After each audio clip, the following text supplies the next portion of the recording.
نعم. أعتقد بأنه سيجلب إضافة كبيرة وكبيرة جدا للمنتخب المغربي. إبراهيم دياز لأنه لاعب ممتاز جدا. كانت فيه بعض الاتهامات على الاهتمام أكثر بلاعبين الواعدين في صفوف نادي برشلونة أكثر من ريال مدريد بسبب قضية إبراهيم دياز. إبراهيم دياز الذي انتظر لويس دي لافوينتي لم يأخذه إلى الألعاب الأولمبية الماضية، لم يأخذه بعدها إلى أي مكان آخر في المنتخب الإسباني. انتظره إلى غاية شهر مارس هذا من أجل أن يستدعيه، لكنه لم يحصل على ضمانات ليقرر بذلك رسميا تمثيل حسب صحيفة ماركا تمثيل المنتخب المغربي انطلاقا من تربص شهر مارس هذا. سيلتحق إبراهيم دياز بصف إضافة كبيرة إضافة كبيرة كبيرة جدا. لاعب ممتاز جدا، لاعب رائع، سريع جدا، قوي جدا بدنيا، مراوغ من الطراز العالمي. تطور في ريال مدريد هذا الموسم في الكثير من المباريات كان وراء الحلول، سواء بالتمريرات الحاسمة أو بأهدافه المارادونية. يسجل أهداف مارادونية أمام لايبسيتش. هدفه هو الذي أهل ريال مدريد في مباراة الذهاب رغم الأداء السيء للريال.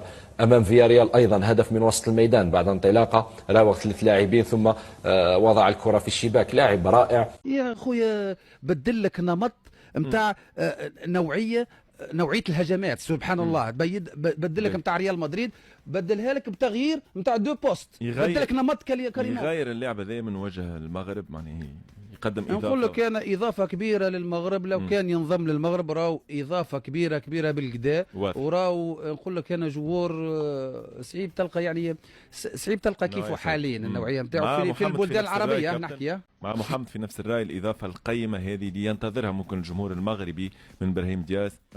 هذا التحق هو سيء ولا هو في مارس حسب تقارير صحفية سيلتحق.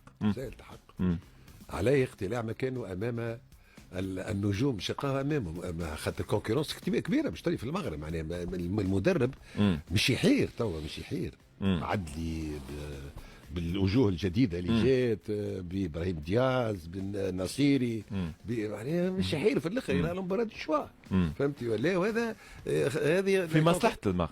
صحيح. في البوست نتاعو تو كابتن ما فماش برشا في البوست نتاعو، ما نظنش كان فما شكون يفكها الله اعلم في المغرب. الله اعلم كيفاش يلعب.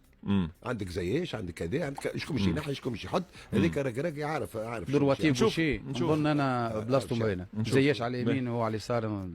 وكما العادة الصحافة الجزائرية دائما تتكلم سياسيا وليس رياضيا، ويحاولون التنقيص من المنتخب المغربي والتقليل منه. يقولون أن إبراهيم دياز اختار المنتخب المغربي انتقاما من المنتخب الإسباني فقط، عندما تم تهميشه في الأولمبيات ولم ينادى عليه، وتم تهميشه عدة مرات من المنتخب الإسباني، وعكس ما يقال حاليا. فإبراهيم دياز تم استدعاؤه عدة مرات، وكان الرد ديالو أنه خاصو مهلة ديال التفكير باش يختار المنتخب اللي غيمثل.